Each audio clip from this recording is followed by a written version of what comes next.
Good morning, and thanks for joining us on Condo Solutions. It's Monday, so 9 to 10 o'clock, we talk about things that affect you and your condo and your homeowners association. We answer your questions, deal with your issues, and if you're new to condos or HOAs, we're here to help. If you're on the board, we've got some assistance for you. So hopefully we can provide you with some guidance. It is a community service program, so you can call in at 220-9788, 220-WSTU. We'll be happy to take your call. We don't need your association name. All we need is something to call you, but we do appreciate your call and your question. The reason we don't ask for the association name is, of course, that many associations have the same problems, and maybe if it's not your association, you might think, this doesn't apply to me because it's not my association. But speaking of applying to you, one of the things that we always caution about is that the only thing that we can't deal with directly is your own documents, which can override or change the answer to a question. So we have to give you the best answer we can. We call them radio answers. That's because Peter makes them up. But we do give you the best answers we possibly can as it relates to the law and to the statute and to rules and regulations. But again, and your interpretation of your documents. But again, without those documents, it's tough. So if you've got one of those kind of questions that you need a hard and fast answer, you're making a decision that really makes a big difference and you need to know the answer, then I would suggest you contact Peter directly and give him your documents, and he can help you out and answer your question. My name is Mark Breckbill. I'm a local CPA and a community association manager, but the person that you call in for, except last week, the person you call in for is Peter Mullengarden, who's our attorney and is the person that answers all of those questions. So good morning, Peter. Good morning, Mark. Well, yeah, and did miss you last week. I tried to do as good a job as I could, but unfortunately, most of the time I just made stuff up. But nobody knows that, so we're pretty good to go. So I'm sure it was a stellar performance. It was great. But anyway, we do have a caller today, so let's go right to it. Robert, welcome. Good morning, guys. Morning. Good morning. I got a question regarding communications from the manager and or the board, president, etc. I've been told that on more than one occasion that when a manager or board communicates with the owners, that it's required that they must communicate with all owners.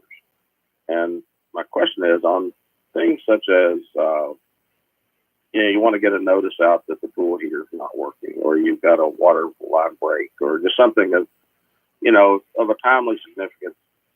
Is it possible to use email and or social media that may not reach all parties because they're not here or they don't have an email on file or something like that? Is there any requirement that it must go to everyone, including by mail and so forth?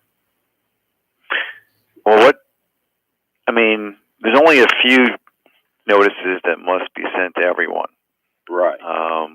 Official meeting notices, whether it's the type of meeting that you may have to send out notice for a board meeting rather than just posting it. Obviously, membership meetings, like annual meeting, you do have to send that notice out to everyone. If it's a specific issue dealing with a specific owner, there's no requirement that you notify everyone, and except for official notifications, there's also no requirement now if it's something that you need everyone to be aware of. I don't know, maybe it's you're trying to resurrect a rule or a restriction that may have become unenforceable because of selective enforcement, and then you're trying to resurrect it. That type of notice needs to be sent to everyone. So I can't, it's really not an accurate statement to say that every communication needs to be sent to everyone. It really depends on what the communication is. I'm thinking in terms of things that are, of a timely nature.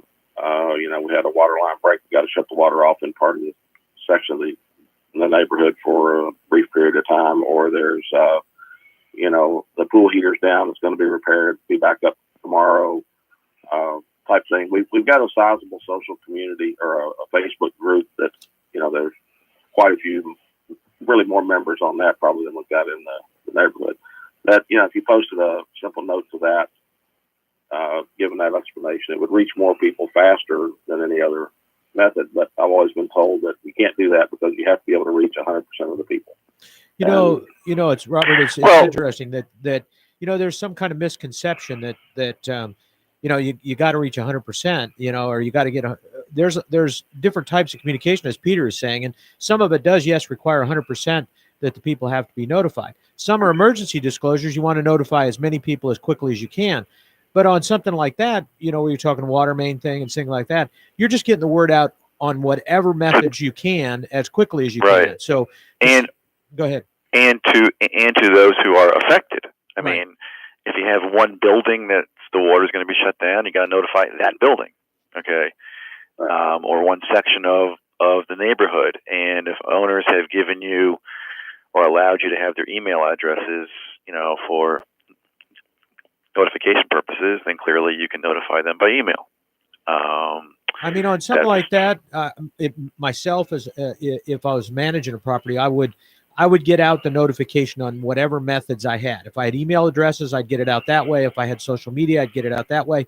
I'd post a sign at the entrance that said, I would post it as well, right? Yeah, so whatever methods you can get out to the most people possible as quickly as possible, that's what you do. But you don't have any obligation, to wait until you've got something that can get to 100%. I think what you guys are talking about is perfect. Neighborhood groups, watch group, or whatever, that's fine. Anything you can get out and get people to share it on Facebook, that's. I think because that type of notification, where you're trying to notify the owners or the affected owners about some emergency or some special circumstance, that's not covered by statute. That's not typically covered by the documents. That is just something, I hate to use the words common sense, right? But it's more of a common sense, what is the best course of action to prevent, someone obviously from getting hurt or, whatever. WWPD. I mean, the association has to act prudently. You have to act prudently and reasonably. So, again, that's a situation where, I hate to use the word common sense again, but where that comes into play. Okay. I think that answers it. I've read 718, it seems like the only requirements are you have to send out the budget, you got to send out the annual meeting notices, you got to send out the balloting and all that. But there's those are right. What you're talking about is not specifically addressed. Yeah. Those type of special circumstances, for lack of a better phrase. But I will tell you, Robert, that I think that this is why it is a good idea, I think, for people to get their email addresses there or cell phones or something that the association, they're not going to give that out to everybody, but that the association can contact people, and more electronic communications. You're allowed to do more electronic communications as long as the unit owner has agreed to electronic communications. But more and more, that's the way to get a hold of people. It goes with them anywhere. You don't have to worry about whether the mail's been forwarded or whatever the deal is. And so it is the way to go. And I think what you guys are doing in terms of a social media, Facebook page, those type of things. I'm not a big fan of Twitter, but I think a property should have a Twitter account, and your property manager should tweet some of those from time to time on things that are going on. So I think all those things are good ideas. If the property manager emailed a weekly newsletter that said, "Hey, this is what went on in the association this week. This is the project we're working on. This is what to expect next week," would that be appropriate? Yeah, there's nothing that says that. You can let people know that that's available electronically only, and if they want it, they can tell you they want a copy of it. But unless there's some kind of notification on there that has to go out, and then that would have to go out a different way. But a communication type of thing like that, where you're just trying to get information out, letting people know what events are taking place in the community, what activity is taking place in the community, those kind of things. The hours that Comcast is going to be down this weekend, those kind of things, all are good things to be able to be communicated via newsletter. So, and electronic. So I don't see any problem with it. All right. Thank you very much. Thank you. Thank you. I think that, as I said, I think it's WWPD. What would Peter do? So when you're in that situation, you just have to say WWPD. What would Peter do? So, no, I mean it's good. And a lot of people get so wrapped up, and this is what we talk about. There's a difference between, there's a difference. Yeah, these are corporations. They're also your home. So, and you live in a neighborhood. Sometimes those neighborhoods are people on the same floor. Sometimes those neighborhoods are people on the same street. But it's all still where you live, and nothing in the documents say that you have to be friends with everybody. It's just one of those kind of things where you you should try to communicate with as many people in the community as you can, and try to include as many people in the community as you can on things like that. But there's nothing. I mean, obviously, if something is happening where, again, I use this 4 times now, I think, where by common sense, reasonable standard, people should be made aware of, like, water being turned off, or power is going to be off, or some other circumstance where there could be an adverse consequence if someone is not notified, and then the association should notify those people who are going to be affected by whatever those circumstances are. If you know about it, obviously in advance. If you don't know, you don't know. But so later on, because we live in a litigious society, unfortunately or fortunately, depending who you are, I guess. If somebody gets hurt or gets some damage, and then they go, "Hey, association, you knew. Why didn't you tell me that we weren't going to have water this day or this weekend, or we weren't going to have power, or you're going to be doing jackhammering all over my unit that day, and or whatever." Then clearly you reach out to that owner or those owners as best you can, and preferably by a means that you have a reasonable certainty that the owner's going to get that. Obviously, if the only thing you do is email, but you have so many owners who don't have email or you don't have their email address, well, you got to reach out to those owners a different way. Not just say, well, it's their fault for not having email. No, that's not good enough. Again, you just have to use the reasonable business judgment, and emphasize the word reasonable, so that you're trying to minimize any adverse consequence to the owner or to the association under those circumstances. You're right. I mean, as the caller mentioned, under the statutes, there are, quite frankly, relatively limited circumstances where you must notify the owners. Certain meetings, things like that. You just have to implement, reasonable business judgment on the other events or circumstances. Yeah. Well, I know that's that's one of those kind of things where it is and we talk about sometimes from time to time that the difference between the corporations under the regular 605, 608, 607, well, 608's gone, 607, the regular corporations versus 617, which is the not-for-profits. And one of the things that, and this is why we encourage most associations to be chartered under 617, is because of the fact that there is a little bit more latitude relative to that business judgment type thing. It recognizes that you're a membership volunteer organization, a not-for-profit corporation, and therefore, in general, it being run by volunteers. So there's some advantage there too, but that's what you're trying to do, is just use the best possible judgment possible based on the circumstances. We have a caller, Jim. Go ahead. Good morning, all. I'm morning. following up on a question, Mark, that we discussed last week on the unauthorized or illegal dumping of waste or anything else into dumpsters on private association property.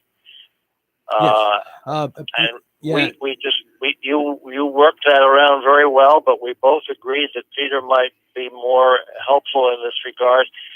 I want to know if there's any provision, and I looked on Google and globally, it's it's treated as a kind of theft. But Google seemed to say go to your local ordinances, and I did try to review the Martin County ordinances, and that's why I'm calling, because I haven't finished that review. But I want to know, we wouldn't file a complaint against the other association because they can't control what their people do. So if we had a situation, and this is hypothetical, where we actually observed and photographed and witnessed somebody dumping into our dumpsters, which are clearly marked for our members only, how do we file a complaint? Against whom do we file it? And Peter, I'll just kind of give you a heads up. My answer was that you use the stand your ground provisions and you just shoot the son of a gun.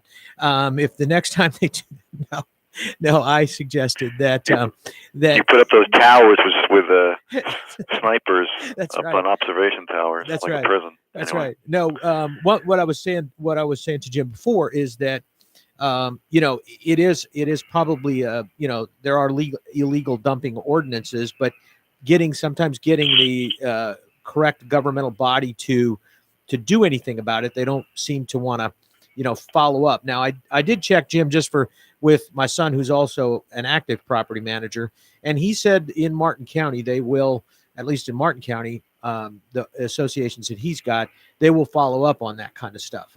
If you file the complaint, they will follow up on it. But that's basically what we're talking about is that. Okay, so basically what you have is, so what it sounds like is you have owners or residents from a neighboring development, let's say, or whatever, adjacent development, neighboring development, and they're bringing their trash or refuse and they're dumping it into your dumpsters. Right. Is that basically what's going on? Yes, okay. And we even have people drive through in the middle of the night and do that. They're harder to catch. Okay. This is a condominium, HOA. The question, I guess, is how do we deal with anybody that we actually catch doing that, whether they're a resident of the adjoining condo association or they're John Doe Construction Incorporated? Well, I think, interesting question. Well, I don't know top of my head what are the local, anti-dumping ordinances. I think number one, if you know who it is because you've caught them on a video and you got their license plate, or you can match a name to a face somehow. Yes, that's what I'm talking about. Then I think number one, to me, again, this is sort of a novel issue for me too. I think number one, you would probably have a trespass, okay, right, where they are coming onto private property without, presumably not been invited. They're using the facility, whether it's a dumpster or a swimming pool. In this case, it's a dumpster, without authorization, which, to me means they're trespassing on the property. If there's a specific anti-dumping ordinance about, it's not just public property, but it applies to private property, then you have that.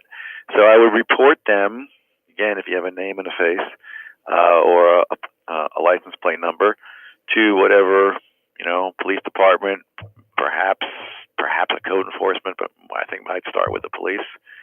Because I think, again, I think they violated whatever trespassing, laws are in effect. The association, you're right, it's hard for them to control what their owners do, but I don't think it would do any harm necessarily to put them on notice that, hey, this is what your owners are doing, this is what your residents are doing, can you help us out here? If you guys know about this, then maybe there is some liability there. I don't know, might be a stretch. We have done that, and we have good cooperation board to board.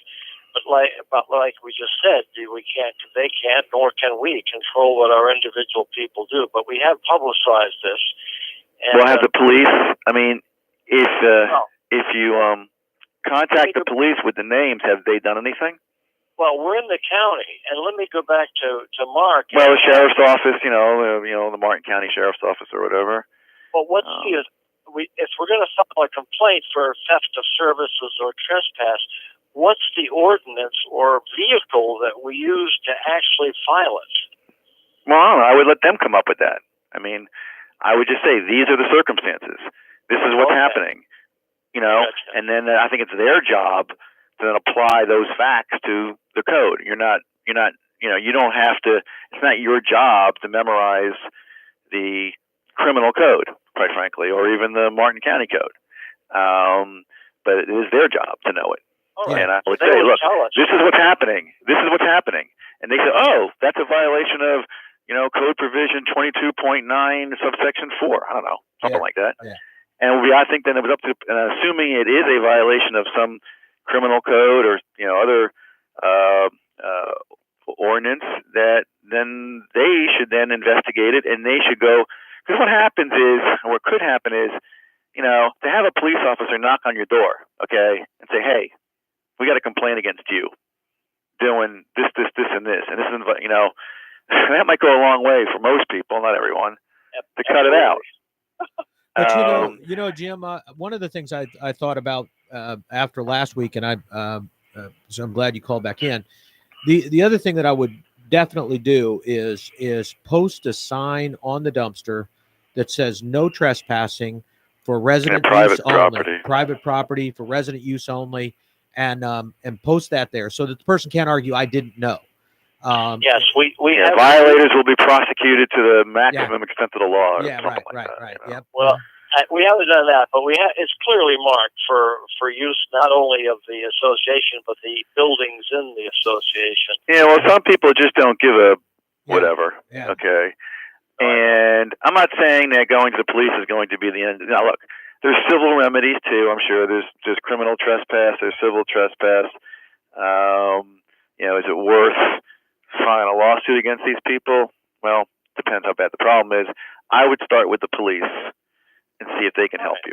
Yeah, and Jim, whatever, whether it's the sheriff's department, I guess it would be if you're in unincorporated, Martin County, and I would start there.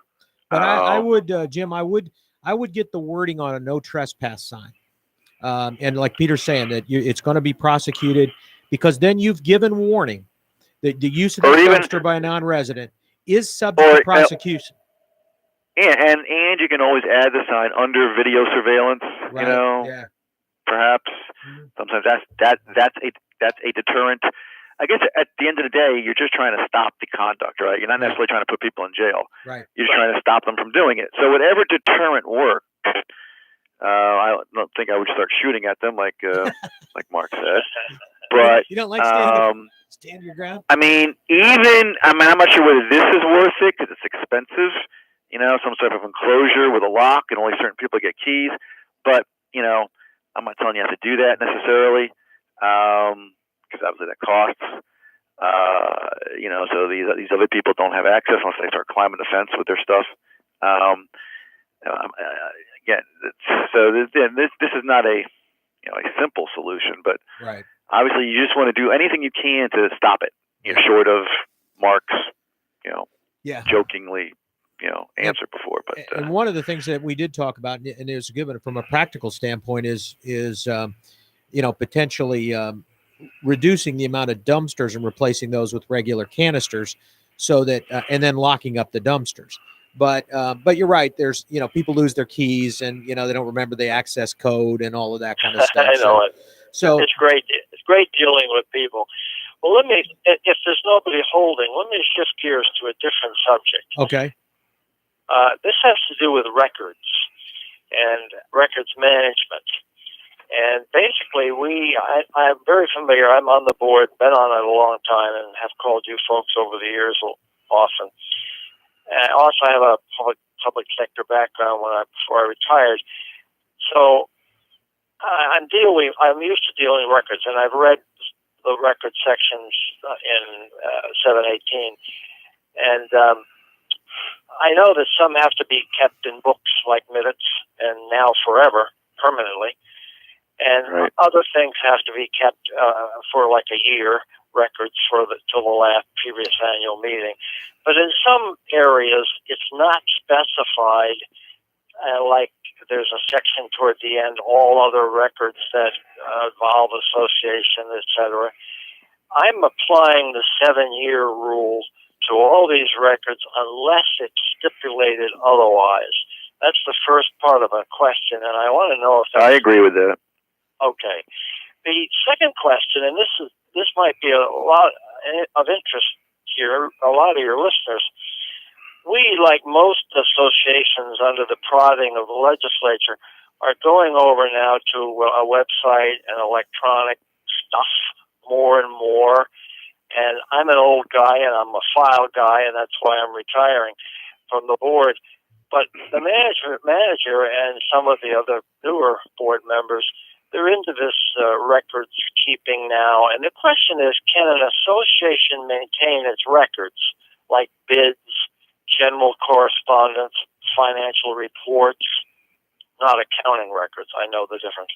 Can they be kept now exclusively on a computer, separated year by year, without being kept in the file as a hard copy? Yes. You can keep the records electronically as long as they can be converted to a hard copy if needed. Okay. Yeah, so I can go ahead then pretty comfortably and dispose of the records that are cluttering up the files, as we often do every couple of years, that are over 7 years old and that are not otherwise specified as to retention time. Secure in the knowledge that the association going forward without me is going to have that same information, and the manager keeps it year by year in his computer, and he backs that computer up every just make sure that is safe. So whether it's in the cloud or whatever system you have, so when your computer crashes or whatever, I'm not a computer guy either, okay, to be honest. So whatever method that you have to make sure that if it is maintained electronically, that you'll have it. I mean, obviously paper copies can be destroyed too, but whether it's by flood or fire or things like that. But you have to keep it as secure as possible, and I'm okay with that. Well, so just to summarize, my takeaway from this is that going forward, we can keep in the file cabinets as hard copies only those things that are required by the law to be kept specifically forever or as hard copies, like the ballots for 1 year, and gradually diminish the records that are kept in the hard copies, knowing that going forward that they're all on the computer, as long as the manager can identify them and print them out and make them available on request. Jim, anything can be scanned and saved. So at this point, there's almost no reason to have any hard copy. Well, that's not quite true. It's kind of hard to scan envelopes, I think, maybe from elections. I don't know. You can scan the fronts of them. I guess if you have front and back, right. You're right. I mean, and here's why I say this. And there's I'm going to give you a couple caveats because I do get into the computer stuff quite a bit, and there's a couple things that I would say is that first of all, having it on your own computer in the office is probably not a good idea because you won't have the security on it. You will not have the backup on it, most likely, unless you're going to spend a significant amount of money to have somebody come in, constantly make sure that backup can be restored. The other problem is that over the years, that information becomes, different operating systems, different accounting software. So that's the other thing I would say is that you need to make sure that all of that data is accessible with your current systems. So that may mean that if you've got an old QuickBooks file or an old Peachtree file, that you're converting that over to the newest version, even though it's 10 years old, so that it can be read. The thing that I recommend strongly is that you get a good cloud-based system. I like local ones.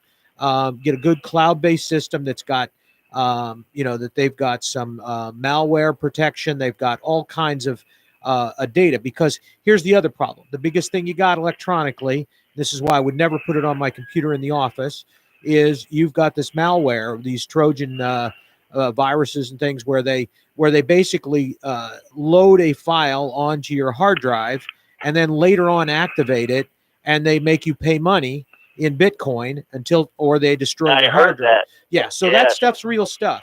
And so when you get a professional firm that's cloud-based, that's got all of that stuff in place, they've got the bunkered systems, the security systems, all of that stuff is safe. Now, the reason I believe you still should do that versus paper is we are in an environment where we do have occasional hurricanes and people hauling their computer out, they damage the hard drive or whatever. And this, you can reactivate the company from anywhere. If you're cloud-based, you can access your accounting records, access your banking records, access anything you want, anywhere, anytime. And you've got all that data stored and you don't have to worry about it. So from a security standpoint, it's a lot better security.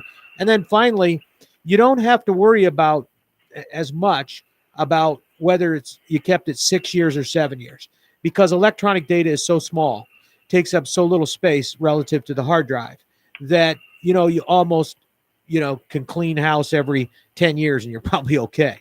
You know what I mean? And even then you just clean it going forward. So that I really do believe in it. And, I've been one that's been harping on this law about the websites. I think that was a bad idea because it didn't come with, a lot of these associations are going to set these websites up and they're going to open themselves up to tremendous hacking. And I've been through that. I mean, we have a dual authorization on our cloud-based system. You have to activate it via your cell phone when you try to log on. All of that to protect against hackers. And it's not a political statement, but the Russians and the Chinese are significant hackers right now, and they're out there very aggressively attacking records. And you say, why? Well, they're looking for things like social security numbers and driver's licenses and all those kind of things.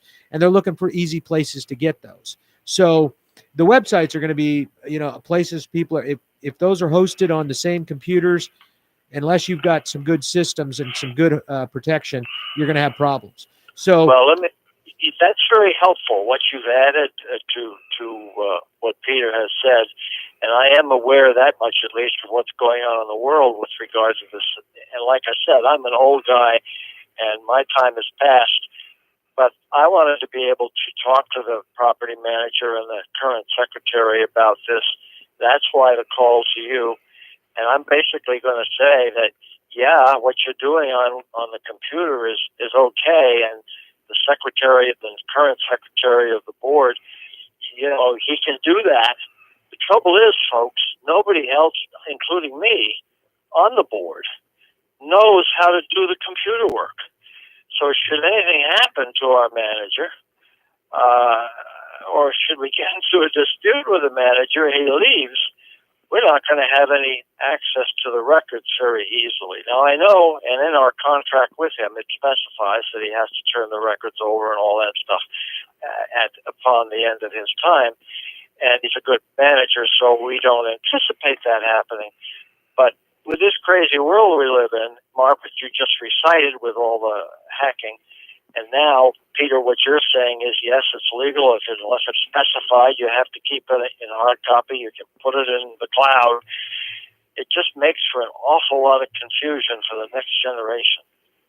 Well, and I'll tell you, though, John, well, obviously, look, the board has to do whatever the board is comfortable with for itself and for its membership.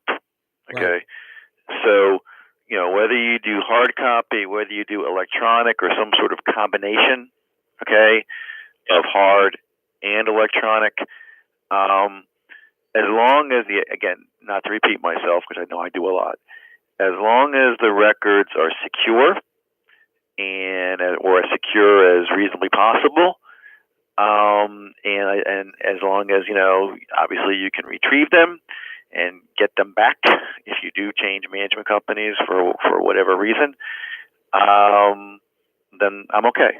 The statute simply says they have to be kept within 45 miles of the office, and there are some other requirements. But so as long as you meet all the requirements and they're accessible, but you have to find your own comfort level.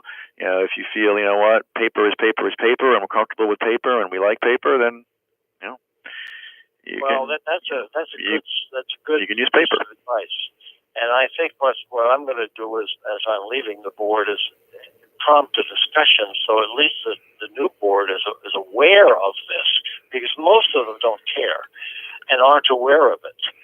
But my backstory is that I am aware of it, and I kept those records in hard copy meticulously per the statute for a lot of years. But I can't disagree with the manager's, now that we have one, with his way of doing things. That's why we hired him, and you've confirmed it's all right to keep it that way, and I'm fine with that. I just wouldn't be able to know what to do in the world. Well, you know, exactly right, because when you change managers and then you get all that stuff given back to you electronically, hopefully you'll have someone who'll be able to not manipulate it, but use it and be able to find stuff. Well, here's the thing, Jim. The thing is, actually, the way you file records electronically in most cases is exactly the way you'd file the records if they weren't electronic. The file cabinet method is the way most of us use. Okay. Right. I understand that. So, and almost everything is going to be in PDF. So PDF are by their nature readable. They're easy. They're documents that can be read and printed. Okay. So when you scan to PDF, that type of thing. You use Adobe, that type of program. That's pretty much been that way for years and years and years and years. And so that will always be maintained because PDF is such a popular file method. The thing that you run into problems on are the accounting the accounting systems. In the condo industry, some of the people are using TOPS. Some are using other things. A lot are using QuickBooks now, which is good because that system is more easily transferred. You can transfer the electronic file. And I like the idea of maintaining. Frankly, I like the idea of maintaining some of that information too in the cloud, so that the association has access to it. Because I hate to say it, but it does happen that as a CPA, for example, I can't keep your records. If you haven't paid me, I can't keep your records. So I could do your bookkeeping, and then you don't pay me, and then you say, sorry, I'm not paying you. By the way, give me back all my records, and I have to give them back to you. Anything that's your records, I have to give back to you. Property managers, on the other hand, get away with a lot different approach. They don't have to give you certain things. They won't give you certain things in a format that you can use. In other words, what they do is they print stuff out on paper so that you can't use it. That's what it boils down to. So you have to. So they ask you get your general ledger or your financials. They don't give you the file. They give you the printed documents, and then you can't switch over because you got to enter it all manually, and it's a mess. We have learned to. Back in the day when I started, we self-managed. We did farm out all of our accounting, and we still do, to an accountant.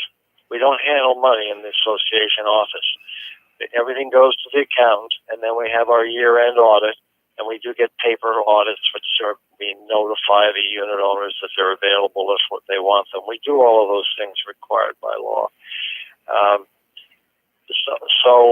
But it is the fact is, after our first management company, which was a company, we were 2 years getting back from them the various payment records. Right. We now have a single manager. And for anybody listening, I would strongly recommend a single manager over a management company for just that reason. Well, not all of them are like that, and some of them are more electronic than others. And some of them are not reputable, and some of them are. And I think that's just not ethical. I mean, it's probably legal, but it's not ethical, and they do it on purpose that way. But but I think associations can counter some of that, so that, for example, if I think associations sometimes outsource their accounting work, and they shouldn't do that. They should outsource the work, but not the file, and they should maintain more control of that. And in a cloud-based system, they could allow somebody to log on and do that accounting, or they could at least have access to records that are being done electronically. You may be using. Well, we get monthly financials. After we do the budget, we give everything with all the budget codes and everything. But Jim, those are worthless.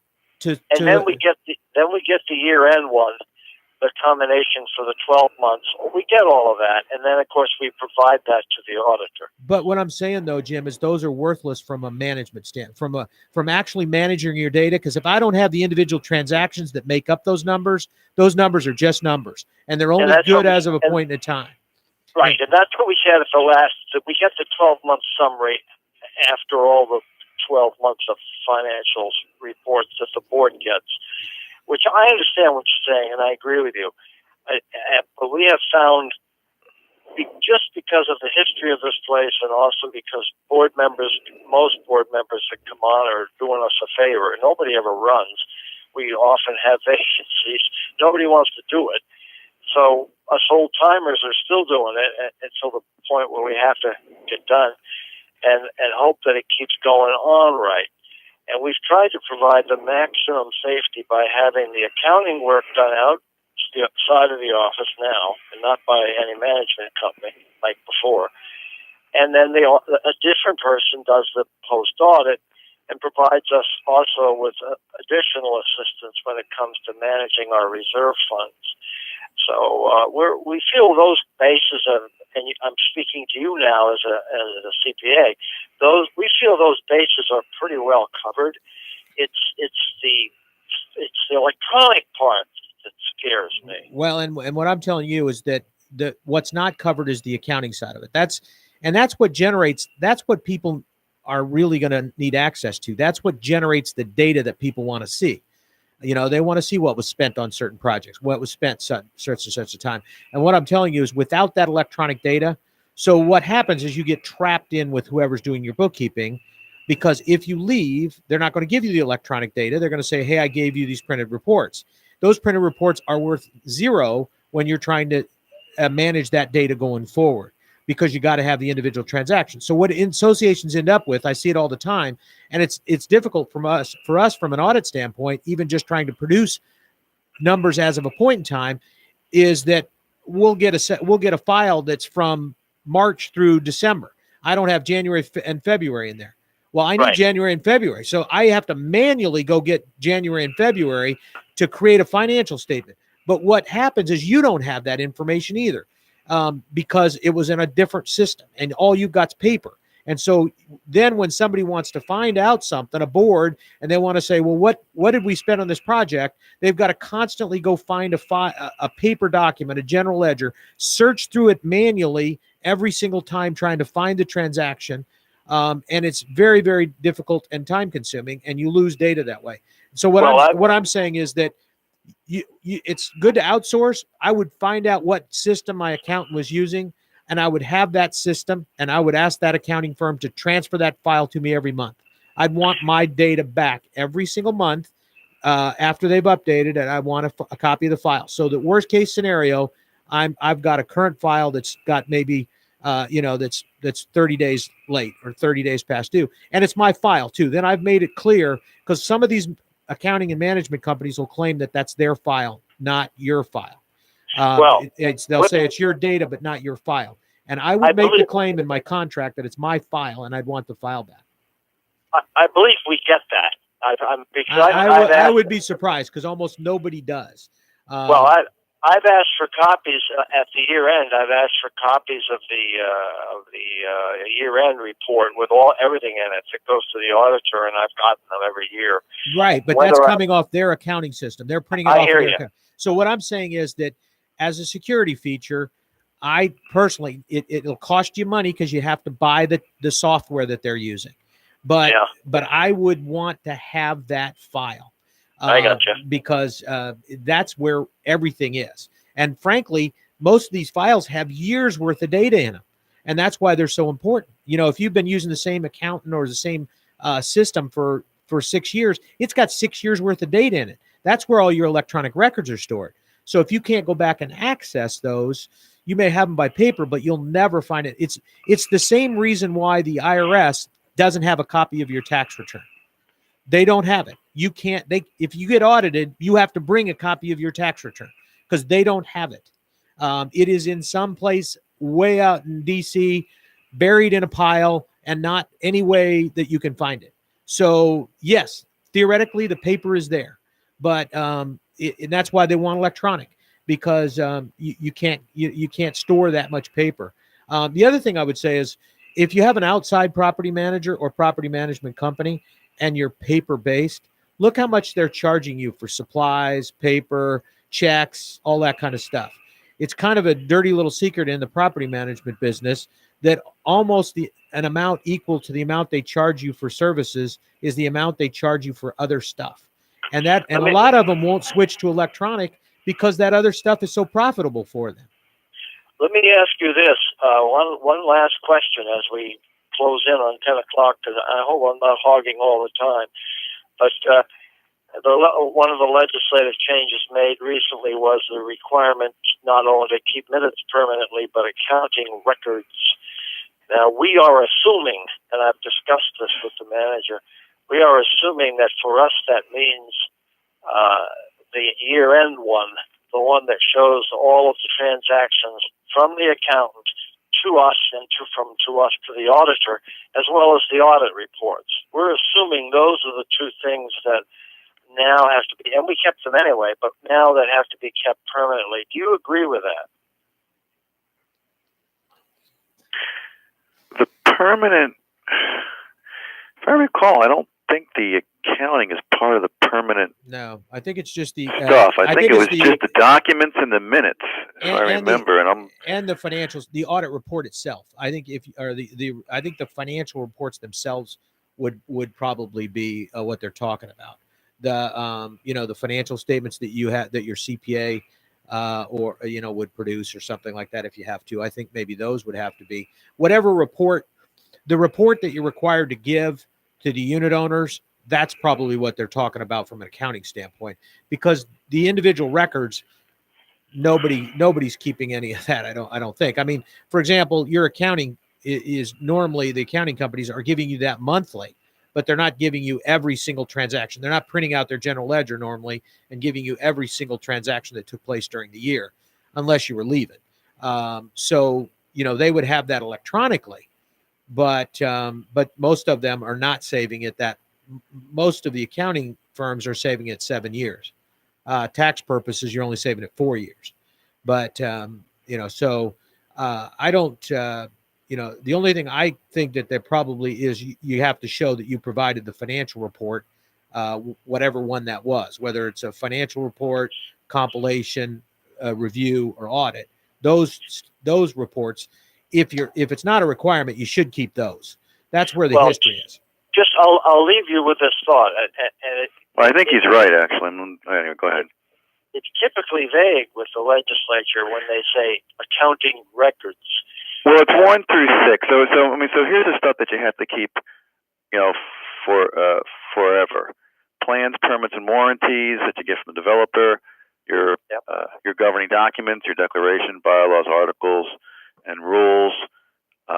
Your minutes. The roster, and that's it. It's those things. It's those 6. There's 6 items that you must keep basically forever. Well, I think I saw out of the last legislative session, I thought I saw a couple of additions to that. Well, the addition was the minutes. They added the minutes. Everything else must be 7 years. Okay. All right. Well, as always, gentlemen, I thank you both. I've taken up most of your time, but I hope other listeners have benefited from these questions, and I certainly have. So well, I'm sure they did, Jim. Well, those were good questions. Good questions. We appreciate it. In the future, I'll be listening, and in the future, if I call you, it will be from the point of view as a unit owner, but one who has had over a decade on his board and an experience in government before that. So we'll see. Well, we'll welcome those calls. Thanks a lot, and have a good day. You too, Jim. Thanks a lot. Thank you. Mm-hmm. Bye-bye. Bye. Good discussion this morning. Good questions. And I appreciate the calls that we've had. I think the questions relative to some of this stuff in terms of electronic communication. We had a question last week too, Peter. I think it was about the electronic communication, the email stuff. Can the members have discussions via email? And so we talked about some of that last week too. So we may want to recap that next week. I noticed that there was, there are a lot of issues that are coming up again relative to leasing and to that whole scenario. So we'll look at that, and maybe next week we could talk a little bit about again about some of the leasing provisions that you found to be the most effective and the ones that you found to be the least effective. I know from your perspective, you know, you do what the boards want to do, and most boards, you know, want to try to limit the investors in their community till such time as they sell, and then they want to get the best price possible. But it's too late then.